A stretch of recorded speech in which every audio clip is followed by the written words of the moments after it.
So ito yung nangyari sa beach house namin after nung bagyong Christine. Yan. Sobrang daming latak. Parang naging basurahan. Buhangin yan. Buhangin to na inakyatan ng mga ganyang sapal galing sa dagat.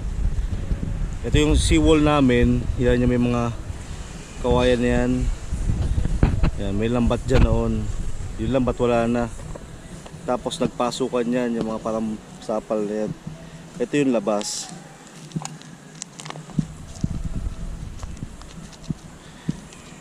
Yan. Grabe. Hanggang dun sa kalayuan.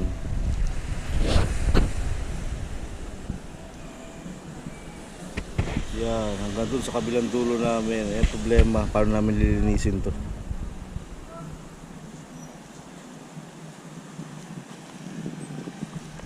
Basa pa yan. Kasi kanina lang tumigil yung bagyo. Ngayon may araw na.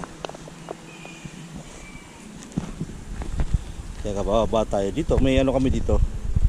May hagdan kami dito. Kaya lang puro ano na. Ayan o, puro sakapal.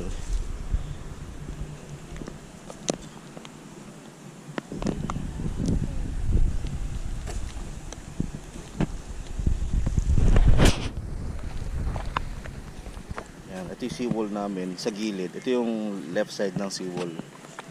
Ayan, ito o. Grabe, bundok-bundok talaga ng basura. Ayan, ito yung seawall namin, no? Ayan. Ngayon, ganyan na yung itsura niya. Ang taas. Ayan, umakyat yung mga yan. Ang tubig talaga, hanggang dito lang yung tubig sa part na to ng seawall. Diyan mahampas. Pero sa sobrang laki ng alon, hahampas siya dito sa pangalawang ito pangatlong layer na to eh. Hahampas sila sa pangatlong layer na yan. Tapos aakyat doon yung mga basura yan. Ito. Wait. Wait. Yan yung ito yung ano namin. Yan yung level nung seawall. Pero tingnan mo yung top na. May 4 feet. Yan, ito yung pinakataas ng seawall.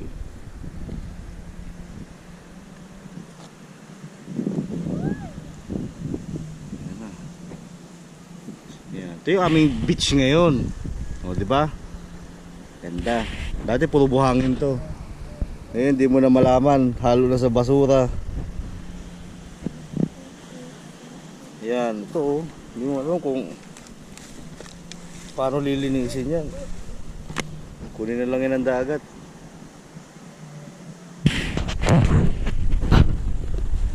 Oh, hanggang doon yan sa kabila. Grabe. Daddy?